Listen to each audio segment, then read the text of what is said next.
So to repeat, the hitarouchi, the cupped hands over both ears, and make sure you significantly get over both ears or along the carotid arteries. So hitarouchi, and again drive your body weight into him.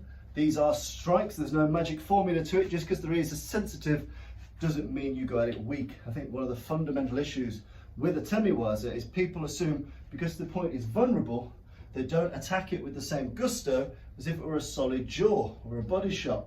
In reality, the fact that it's a little bit weaker than everywhere else means you should hit it even harder than everywhere else. It's one of those things where just because it's I'm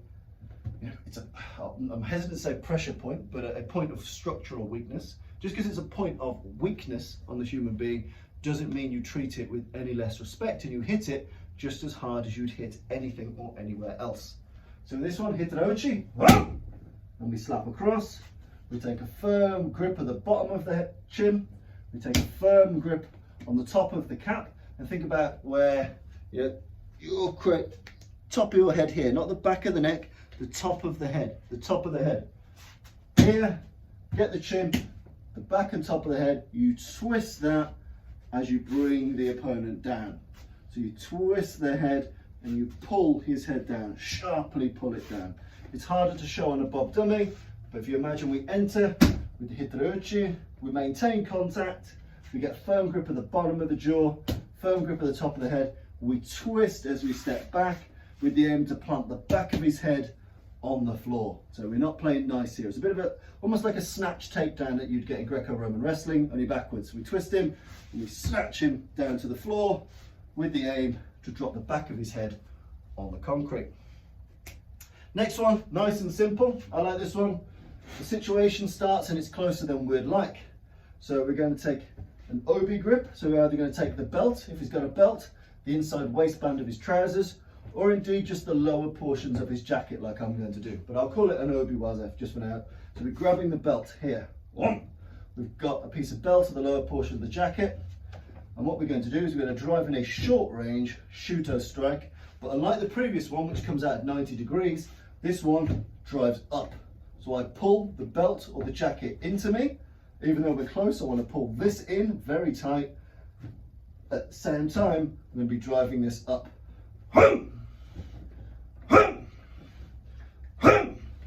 So again, I want to minimize the space between our belly buttons, and I'm going to drive this shot in to the trachea nice and sharply. Once I've done that, I'm going to give myself a bit more space, and I'm going to do a tetsui, a hammer fist.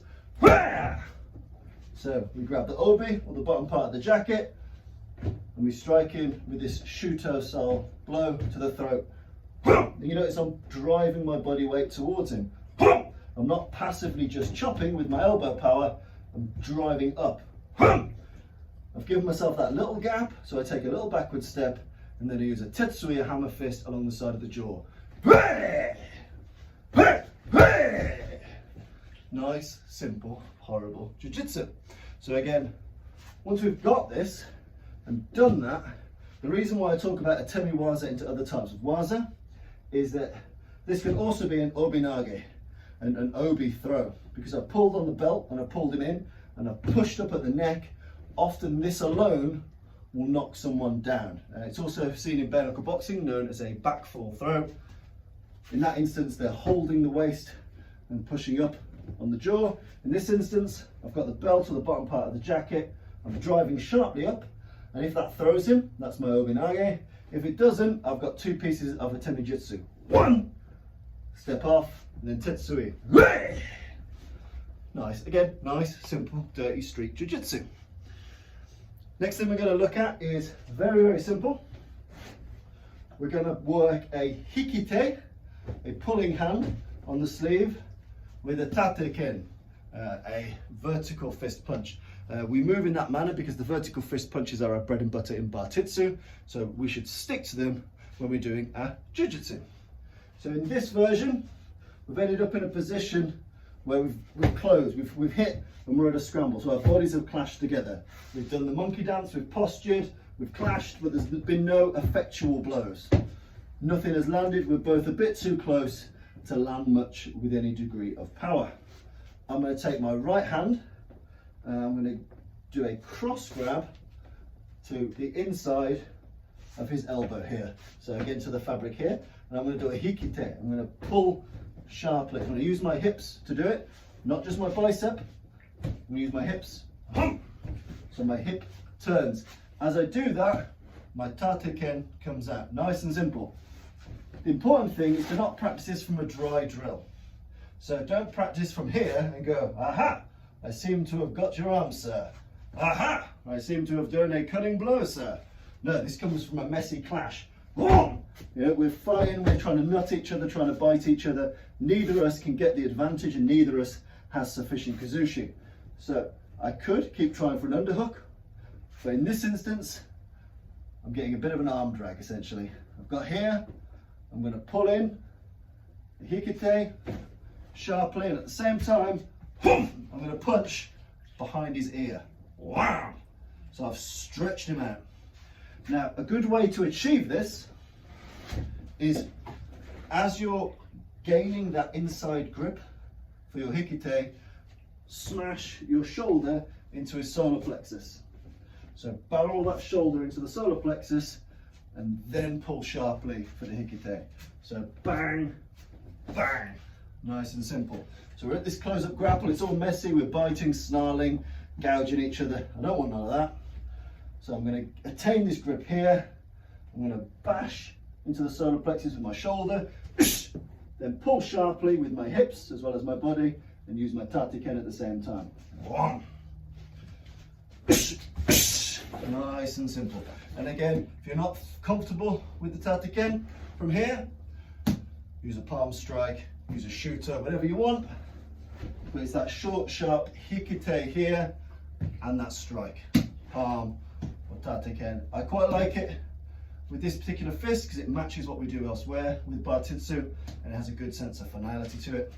But I'd say my top tip in this instance is start messy, start to lower your body weight, jam this shoulder into the solar plexus, boom, pull and turn as you strike.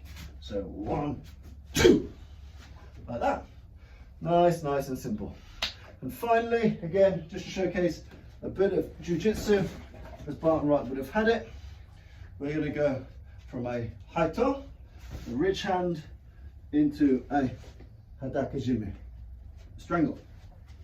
So in this instance, what we're going to do is we're going to go from a talking hands position, from here, we're going to take a long side step and smash the ridge hand or the forearm into the throat. So from here, talking hands, get used to talking, and then angle yourself slightly to the side. Don't stay in this murder box in between his shoulders. Get used to talking like an Italian, be expansive, get yourself off angle here. Then we take a penetrative step in as we drive in that head toe. That's the first bit.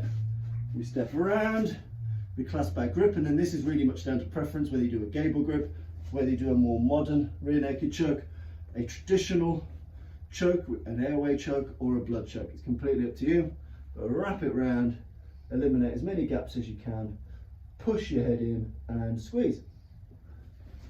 So from here, we get the talking hands, we drive in the haito,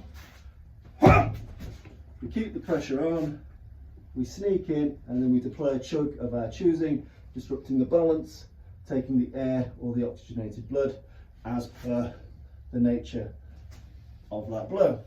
So again, you've got many different options for that choke. My personal favourite is just a palm to palm blood choke, but completely up to you. As fewer gaps as humanly possible. If you need to, keep working for the gap, but don't do your arms in. Don't overwork for it. If he's ducked his chin or something else, you can't quite get it, it's very easy to burn your arms out.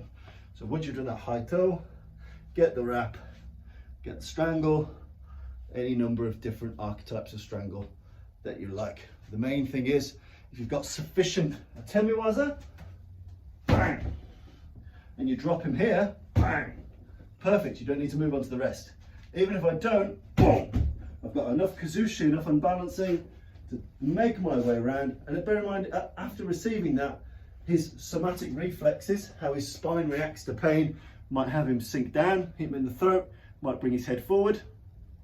So you might need to reach around a little bit more to achieve that particular strangle. So also be cognizant and mindful that once you do a piece of a temiwaza, the human body will react in a natural way. And often that means, in this instance, stomach in, head down. But either way, once you've done that, move your position, sneak this in, achieve a choke at your pleasure. Or indeed in a control scenario where the choke isn't appropriate, you can then pull the same technique, put your forearm across the face and face bar in and crush the face and move people back or move people around. If you're in nightclubs, security, or if the person isn't that much of a threat, you may consider doing a pain compliance face bar. But in either instance, the high-toe strike into the throat, or again, if we're muting it down just a little, we can drop that into the solar plexus area or just across the center of mass, win the opponent, and then get in the choke or the face bar, depending on the level of force and threat necessary.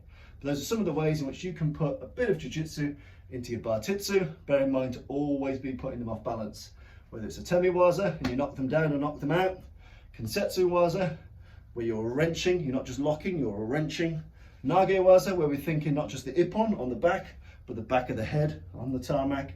You know, whatever we're doing it with a degree of finality because we're keeping a street mindset to jiu-jitsu as part of Bartitsu.